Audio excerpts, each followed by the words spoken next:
नमस्कार दोस्तों। तो बात करते हैं क्लास 12 के केमिस्ट्री के फर्स्ट चैप्टर की। तो इसमें सबसे पहले आपको पढ़ना है पदार्थ। तो पदार्थ क्या होता है जानिए सबसे पहले। तो वैसा वस्तु जो स्थान घेरता हो तथा उसमें आयतन हो वह पदार्थ कहलाता है।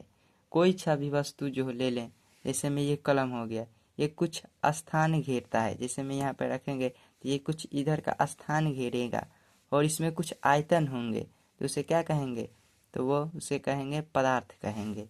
तो हम देखते हैं पदार्थ कितने प्रकार के होते हैं। तो पदार्थ या द्रव्य भी बोल सकते हैं। द्रव्य, एक द्रव्य जो होता है इस तरह से कैसे लिखा जाता है, द्रव। ये द्रव्य दूसरा हो गया, ये द्रव्य जो है ये दूसरा हो गया। तो ये जो है द्रव्य है ये लिक्विड फॉर्म में होते हैं। ये द्रव्य जो है लिक्विड फॉर्म में होते हैं और ये जो द्रव है ये क्या है? पदार्थ को ही द्रव्य कहते हैं।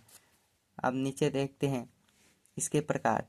तो ये जो होते हैं 4 प्रकार के होते हैं, नहीं 5 प्रकार के होते हैं।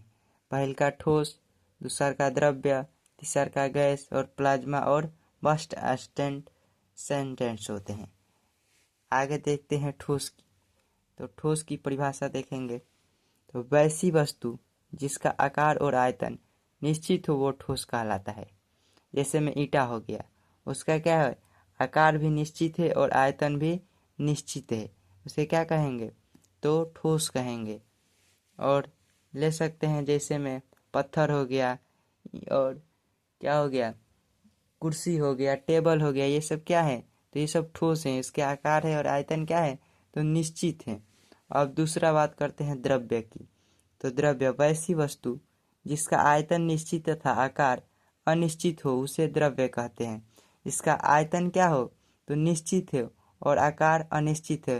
जैसे मान लीजिए कि हम तेल ले लिए 1 लीटर और उसको हम कभी कटोरे में रखेंगे तो उसका क्या होंगे? आकार अनिश्चित होंगे। और तेलवा तो 1 लीटर का 1 लीटर नू रहेगा, तो इसलिए क्या होंगे? आकार उसका निश्चित रहेंगे और आयतन निश्चित रहेंगे और आकार अनिश्चित रहेंगे, तो उसे क्या कहेंगे? द्रव्य कहेंगे। और गैस वैसी वस्तु जिसका न ही आकार निश्चित हो और न ही उसका आयतन, उसे क्या कहेंगे? तो गैस कहेंगे। प्लाज्मा देखेंगे, किसी निश्चित ताप पर ठोस को द्रव्य में बदला जाता है, उसे हम प्लाज्मा कहते हैं। जैसे में भट्ठी पर हम क्या करते हैं, किसी भी पदार्थ को हम गर्म करते हैं तो लिक्विड अवस्था में हो जाती है, जिसे क्या कहते हैं? तो प्लाज्मा कहते हैं। जैसे में ये सब कहाँ पाए जाते हैं? तो सूर्य के नज़दीक पाए जाएंगे, जो जहाँ पर हाई टेम्परेचर होगा वहीं पर ये प्लाज्मा पाया जाता है। चलिए तो अब बात करते हैं 5 नंबर का बस्ट एंड और सेंटेंस की। तो ये अगले की वीडियो में हम बताएंगे। चलिए इतने के लिए धन्यवाद।